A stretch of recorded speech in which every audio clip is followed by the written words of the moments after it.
여호수아 3장 7절에서 17절 말씀까지 보도록 하겠습니다. 여호수아 3장 7절에서 17절 말씀까지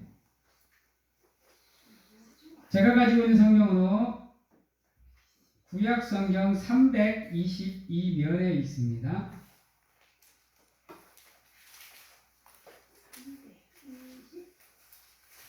구약성경 322면에 있는 여호수아 3장 7절에서 17절 말씀까지 제가 봉독해 드리도록 하겠습니다. 봉독합니다.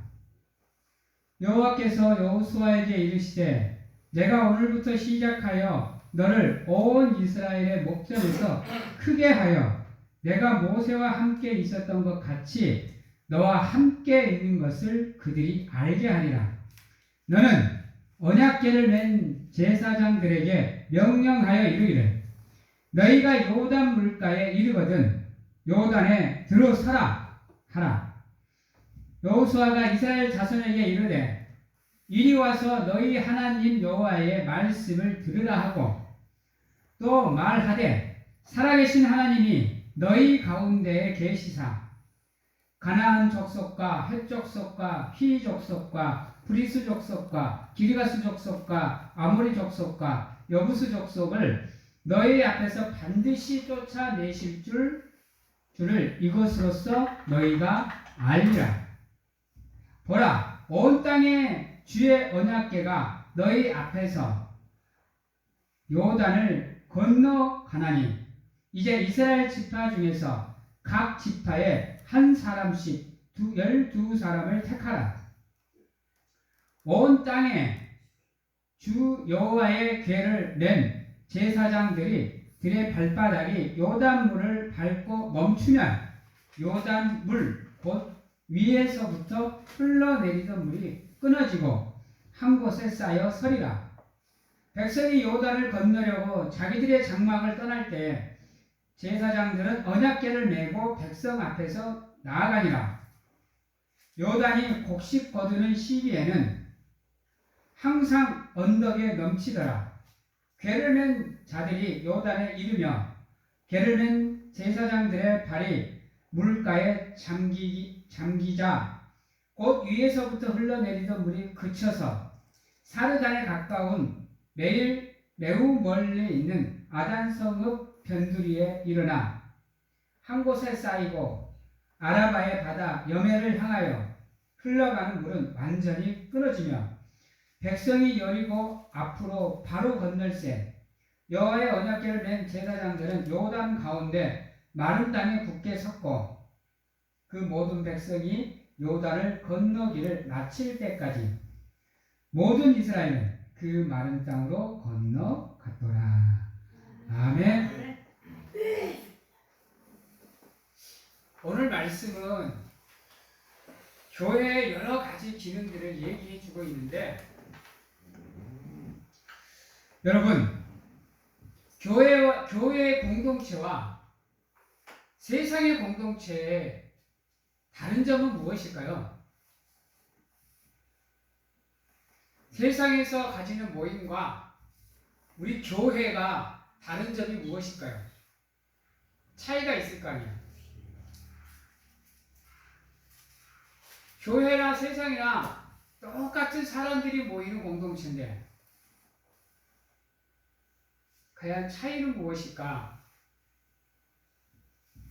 차이는 하나님이 있느냐 없느냐, 그 회의 주인이 하나님이냐 그렇지 않느냐 하는 겁니다. 그 외에는 세상 사람들이 모이기에 교회도 세상 모임과 비슷합니다. 그래서 교회 내에도 세상처럼 다툼이 있는 거고 시기가 있는 거고 질투가 있는 거예요. 단지 교회가 세상과 차별점이 있다고 한다면 가장 큰 차이점은 하나님이 있느냐 없느냐, 교회의 주인이 하나님이냐 아니냐, 결정을 하는다는 거예요. 그래서 교회의 주인은 하나님이십니다. 그래서 교회는 세상과 달라요. 근데 아이러니하고도 안타까운 모습은 현대사의 교회는 세상 모임과 별반 차이가 없다라는 겁니다. 그래서 세상 사람도 교회를 그저 그런 집단으로 봐요. 옛날 초대교회는요, 교회 이러면 되게 거룩한 집단으로 여겨졌어요. 성스러운 집단. 근데 아이러니하게도 교회가 세속화가 이루어지면서 오히려 더 세상 사람들로부터 지탄을 받는 모습이 만들어져요. 근데 그런 모습이 아이러니한 게 뭐냐면 세상의 교회로 들어가야 되는 모습 또한 가지고 있다는 거예요. 그렇지 않으면 하나님의 복음을 전할 방법이 없다는 거예요. 그러니까 어쩔 수 없이 교회도 전도하기 위해서 여러 가지 방법들 중에 택한 게 교회가 세상으로 들어가야 하나님의 말씀을 전하고 복음을 전하는 모습을 가지게 됐는데, 아이러니하게도 그 모습이 교회로 세상적인 문화를 가지고 들어와 버리는 양면성을 가지게 되었다는 거예요. 근데 문제는 뭐냐면 우리 기독교인들이 올바로 서 있고 올바른 믿음을 갖고 있다고 한다면 세상의 문화가 교회를 들어와도 교회가 세속화될 이유가 없는데, 안타깝게도 교회 성도들이 그 세상 문화를 받아들일 수 있는 준비가 되어지지 않은 상태에서 세상의 문화가 물밀듯이 파도치듯이 들어와 버렸다는 거예요. 그러니까 자연스럽게 교회가 하나님이 주인이 아닌, 하나님의 방식이 아닌 세상의 방식으로 사람이 주인이 되는 모습으로 흘러갈 수밖에 없게 되었다는 거예요.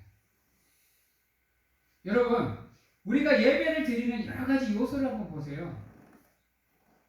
아직 우리 교회는 그것을 갖추지는 못했지만요. 옛날에는 여러분 예배당에서 악기가 두드리는 거 이거 용납이 안 되었습니다. 막 악기 막 드럼 치고 기타 치고 하면서 찬양 인도하는 거 옛날 교회는 상상도 못했어요. 막 어르신들 난리 나죠. 그랬다가는 주일날 여러분 간식 먹는 거 주일날 간식 샀다가는 난리 났어요. 토요일날 사놨다가 주일날 먹어야지. 안 그러면 엄마 장로님들 집사님들 오셔가지고 어떻게 주일날 가게 가고 간식을 사느냐. 이거는 율법에 안 맞는 거다. 십계명에 안 맞는 거다. 막 이랬어요. 그래서 소리 되게 많이 들었어요, 우리. 여러분, 옛날 교회에 여러분 우리 성도님들 그 청년 시절에 교회에 텔레비가 어디 있어요? 요 앞부분 이게 어디 있어? 전부 다 성경 같지. 그것도 이 가로로 된 성경이 어디 있었어요? 다 세로로 돼 있었지. 지금도 우리 장로님들 중에 보면 거룩함을 위해서 세로로 된 성경책을 보시는 분들이 있어요. 우리가 보면 힘들겠지 세로 된 걸 보나. 근데 그분들의 신앙에서는 그게 당연한 거예요. 이 텔레비가 또는 이 프로젝트가 교회로 들어오는데도 잡음이 얼마나 많았는데요. 앞에서 찬양하는 것만 갖고도 잡음이 얼마나 많았는데, 근데 그런 것들을 미처 준비도 하기도 전에 그런 문화들이 교회 안으로 훅 들어와 버렸어요. 그러다 보니까 어떻게 대처도 하기 전에 성경책을 보는 모습이 사라지고 그냥 여기로 성경책을 다 띄워주니까 찬송가를 뚫다 그래요. 여기를 다 띄워주는데 그러니까 성경책을 안 들고 교회로 오시는 분들도 많아요. 옛날에는 상상을 했나요? 그 모습을? 성경책이 없으면 예배 참석이 안 되는데 이런 문화들이 나쁘다는 게 아니야. 교회에 세속되어지는 모습에 한몫을 했다는 거예요. 그러다 보니까 교회가 편리한 거, 편한 것만 찾다 보니까 자꾸 바뀌어. 그러다 보니까 자연스럽게 인간이 주인이 되어가는, 세상이 주인이 되어가는 교회가 되어버렸다는 거예요. 하나님은 잠시 어디 창고에 잠깐 들어가 계시고 우리 필요할 때만 창고 문 열어줘서 잠깐 나오세요 하고 나머지는 세상의 문화가 교회를 다 덮어버렸다는 거예요. 그러다 보니까 교회에서는 나타나지 말아야 될 모습들이 나타나기 시작하는 거예요. 근데 그것을 우리가 미처 대비할 수 있는 준비를 했느냐? 못했어요. 여러분, 그러다 보니까 임직 선거하면 거의 폭탄 맞아요. 임직 선거하면. 옛날에는 그런 게 어디 있었어요. 기도로 준비하고 마음으로 준비하는 가운데 임직 선거를 했지. 요즘 뭐 해요? 야, 누구 찍어라 해? 얼마 줄게 누구 찍어라 해? 야, 우리 임직 선거하는데 우리 아까 안 나온 사람들 다 불러가지고 야, 누구 찍어라 이러고 있잖아요. 옛날에는 그런 모습 없었어요, 여러분. 옛날에는. 오히려 임직자들이 하나님 앞에 부끄러워서 임직을 하니만이 그랬어요. 선출이 돼도. 근데 요즘은 어때요? 돈만 주면 몇 천만 원 주면 장로 사요. 아이러니하게. 몇 백만 원 주면 안수집사 권사 그냥 사요. 우리 교회는 그런 게 없지만 대형교회는 그래요. 그래서 직분에 대한 가치도 낮아져 버렸어요. 여러분들 장로 보면 장로 같아 보여요? 옛날에는 장로님 그러면요, 장로님 같았어요. 요즘에는 안 그래요. 왜? 너무 쉽게 생각하니까. 예배를 드릴 때는요, 옛날에는 어땠어요? 집에서 준비를 해서 옷 깔끔하게 입고 성경책 정성껏 들고 교회 와서 주보 보고 성경 구절 다 찾아놓고 찬송가 다 찾아놓고 기도하면서 예배 준비했어요. 요즘에는 어때요? 와서 옆 사람하고 대화하느라고 정신이 없어. 응? 예배를 드리러 온 건지 잡담하러 온 건지 하나님 만나러 온 건지 사람 만나러 온 건지 구분이 안 돼. 여러분, 왜 그런 모습들이 나올 수밖에 없느냐? 왜 교회가 그렇게밖에 될 수가 없을까? 여러분들 세상 문화 우리가 활용하는 거 문제가 안 돼요. 문제가 안 돼. 오히려 좋은 방법들이죠. 우리가 복음을 전할 수 있고 하나님의 말씀을 전할 수 있는. 문제는 뭐라는 거예요? 그 안에 하나님이 있느냐 없느냐라는 거예요. 7절에 보면 여호와께서 여호수아에게 이르시되 내가 오늘부터 시작하여 너를 온 이스라엘의 목전에서 크게 하여 내가 모세와 함께 있었던 것 같이 너와 함께 있는 것을 그들이 알게 하리라. 라고 말씀을 해요. 10절에 보면 이렇게 얘기합니다. 또 말하되 살아계신 하나님이 너희 가운데 계셔서 일곱 족속을 너희 앞에서 반드시 쫓아내실 줄을 이것으로 너희가 알리라 얘기하고요. 그리고 또 이스라엘 민족들이 움직일 때마다 항상 하나님께서 말씀하신 게 언약궤를 얘기해요. 8절에 언약궤, 11절에 언약궤, 14절에 언약궤, 13절에 궤, 15절에 궤, 17절에 언약궤. 여러분, 언약궤가 무엇을 상징하죠? 하나님의 인재를 상징해요. 언약궤가 이스라엘 민족 앞에 있다라는 것은 하나님이 이스라엘 민족들을 인도해 간다라는 거예요. 그래서 이스라엘 민족들에게 있어서 이 언약궤는 정말로 중요한 겁니다. 전쟁을 나가도 언약궤를 메고 나가요. 이동을 해도 항상 언약궤가 앞에 서요. 예배를 드려도 지성소에는 항상 언약궤가 있어요. 그래서 이스라엘 민족들의 삶 속에서는 이 언약궤를 빼고는 말할 수가 없어요. 언약궤가 있는 이스라엘 민족들의 삶과 없는 이스라엘 민족들의 삶은 천지 차이란 말이에요.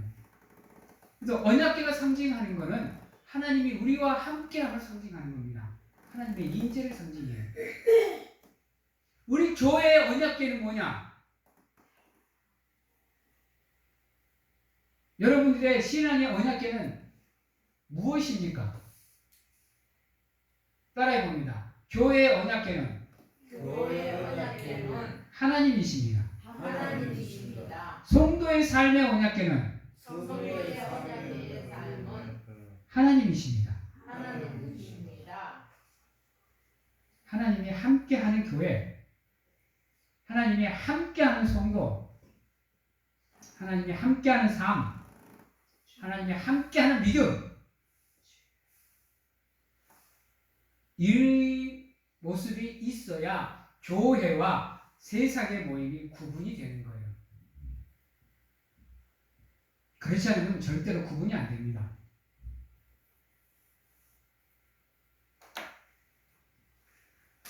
성도의 삶과 일반의 삶도 차이가 그겁니다.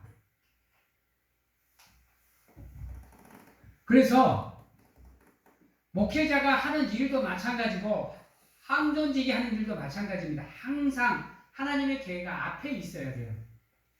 내 뜻이 아닙니다. 내 주장이 아니에요. 내 생각이 아니에요. 내가 아니에요. 항상 하나님의 생각, 하나님의 말씀, 하나님의 마음, 하나님의 눈, 하나님이 항상 먼저 있어야 되는 거예요.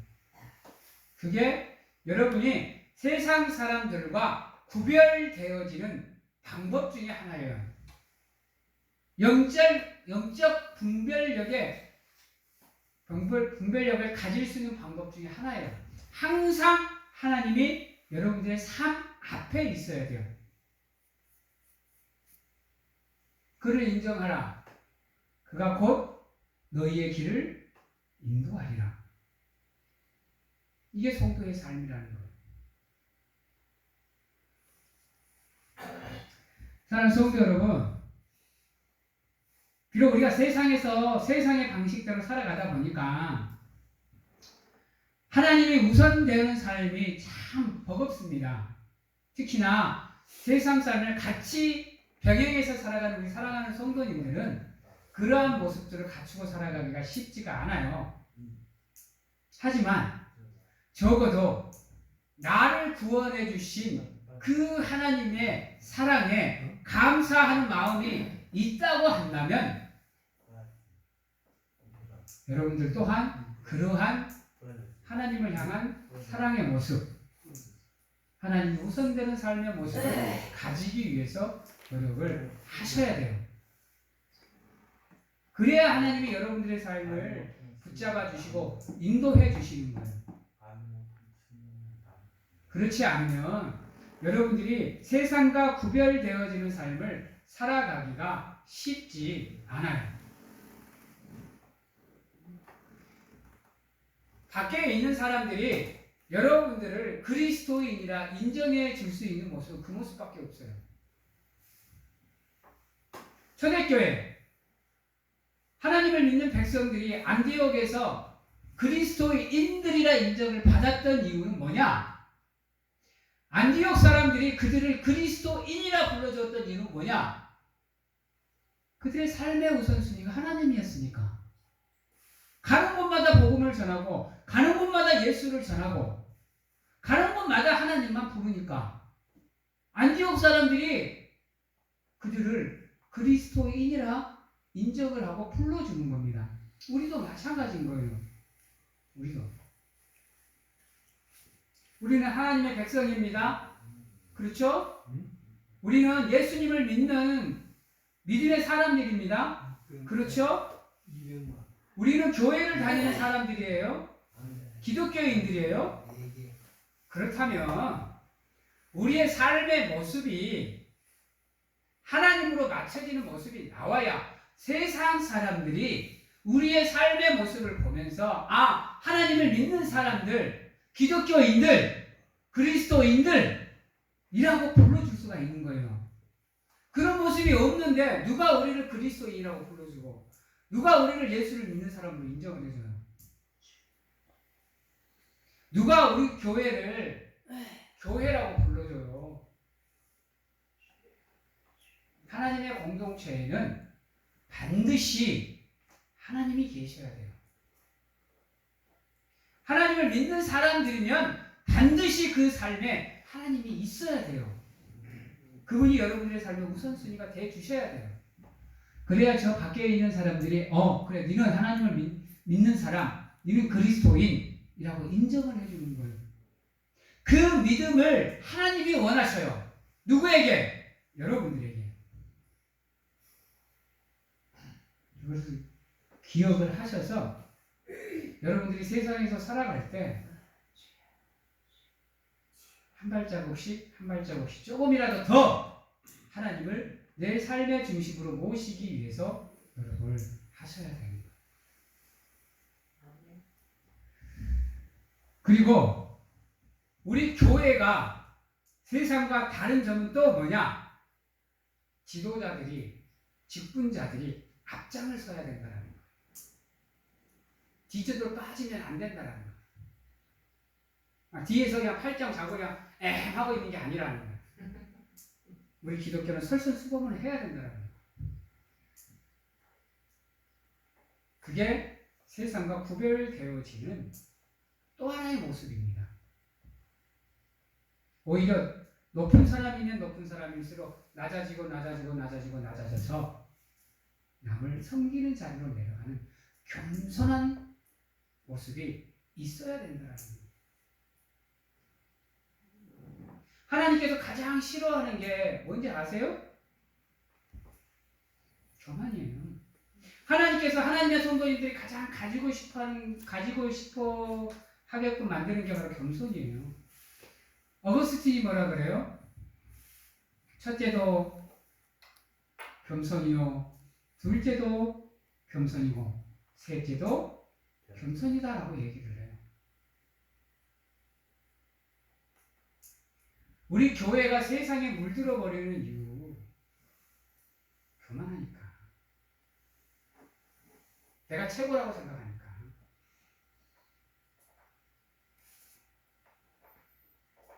상대방의 말을 듣지도 않고 내 것만 주장해버리니까. 그 교회 안에 하나님이 있을 수가 없지요. 왜? 내가 최고인걸? 그럼 또 한 번 하나님이 참고 들어가셔야 돼요. 또 한 번 나의 교만으로 해서 하나님을 십자가에 못 박아야 돼요.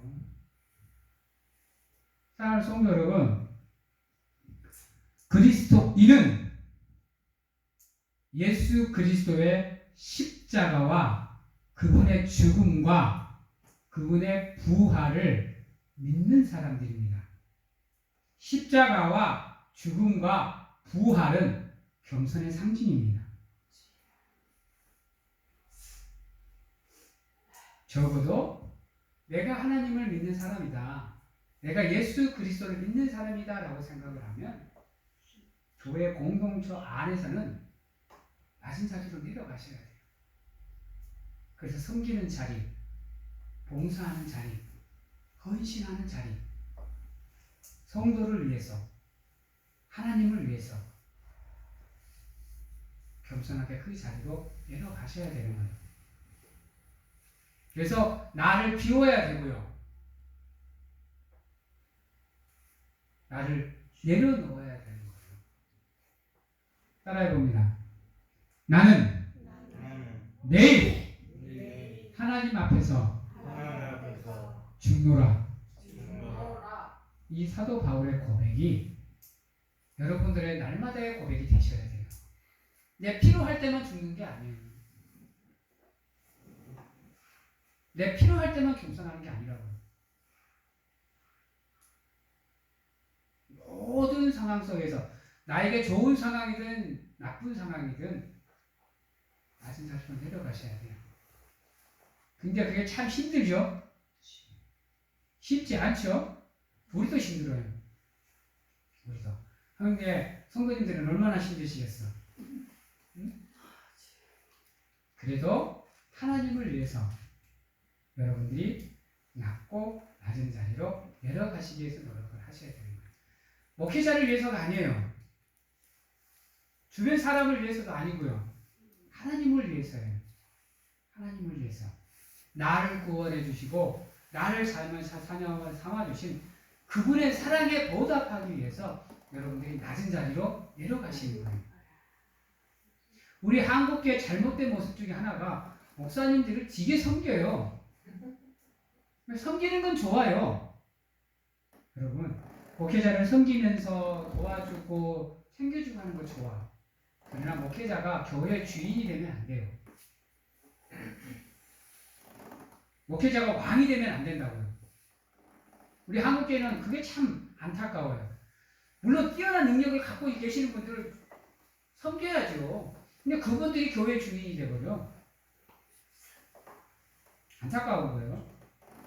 나 교회 목사님들하고 대화하다가 한 번씩 짜증나는 게 뭐냐면요.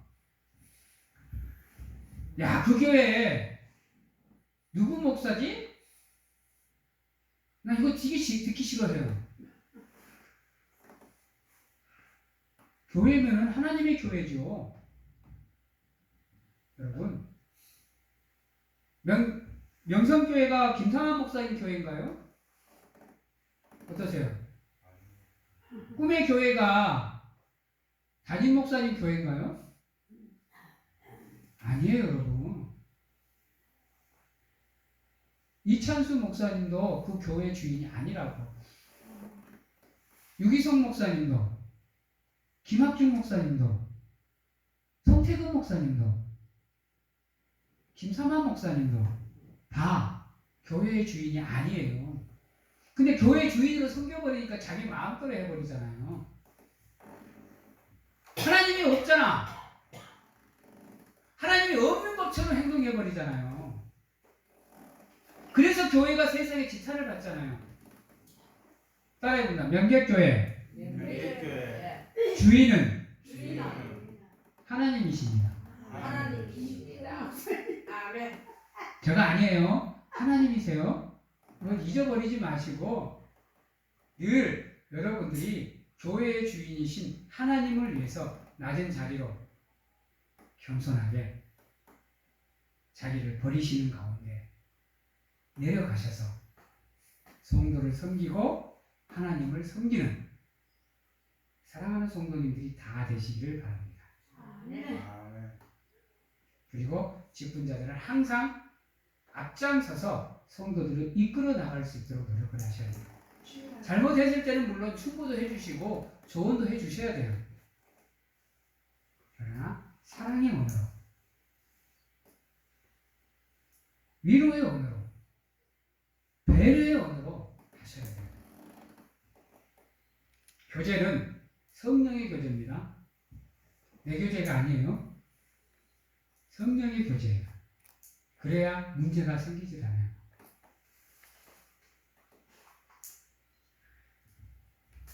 마지막으로 여러분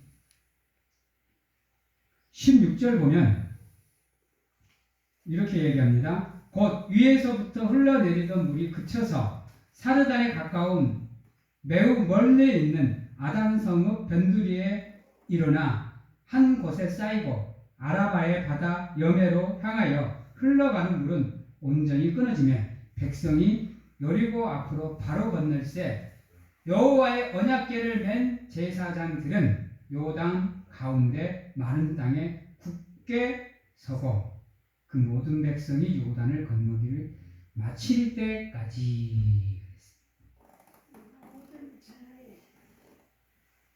직분자들은 성도들을 위해서 자기를 헌신하는 겁니다. 섬기는 거예요. 성도들이 온전히 성장해 갈 때까지 그들을 섬기고 가르치고 봉사하시는 거예요. 그게 직분자들의 모습이고 교회가 세상 공동체와 다른 모습 중에 다른 모습인 겁니다. 이제 말씀을 마치도록 하겠습니다. 사랑하는 성도 여러분, 교회는 하나님이 주인이십니다. 직분자는 그 주인 대신 하나님을 섬기는 가운데 성도들을 끝까지 책임지면서 봉사하는 자리로 내려가신 분들입니다. 그게 하나님 앞에서 가장 큰 자입니다. 하나님이 인정하는 사람이고 하나님이 기뻐하는 사람이고 하나님이 합당하게 여기는 사람의 모습입니다. 우리 교회의 모든 성도들이 서로가 서로를 섬기며 봉사하는 가운데 하나님이 원하시는 교회로 만들어 가시고 우리 교회가 세상에서 빛과 소금이 되는 가운데 하나님의 영광을 드러내는 아름다운 모임이 될 수 있도록 힘쓰시고 애쓰시며 노력하는 사랑하는 성도님들이 다 되시기를 주님의 이름으로 축원합니다. 기도하겠습니다. 사랑의 하나님 감사합니다. 사랑하는 성도들이 항상 하나님의 은혜 안에 머물 수 있도록 하나님께서 붙잡아 주시고 안아주시고 인도하여 주시옵소서. 그리하여 교만한 자의 자리에 오만한 자 자리에 앉지 않도록 하나님 붙잡으시고 항상 겸손하게 모두를 섬기며 하나님께 영광을 돌리는 아름다운 성도들이 다 될 수 있도록 하나님 축복하여 주시옵소서. 지금은 우리를 죄에서 구원하시기 위해 이 땅에 오신 예수 그리스도의 은혜와 세상 끝날까지 항상 우리와 함께 하시는 가운데 안아주시고 품어주시는 하나님 아버지의 사랑하심과 세상 어느 곳에 가서 무엇을 하든지 간에 우리를 지키시고 보호하시는 성령님의 교통하심이 오늘 이 자리에서 온전히 하나님만 바라보며 몸된 교회를 온전하게 건설하고자 확신하고 결단하는 귀한 하나님의 성도님들 머리 위에와 가정과 직장, 자녀와 건강 위에 주께서 영원토록 함께 하시기를 축원하옵나이다.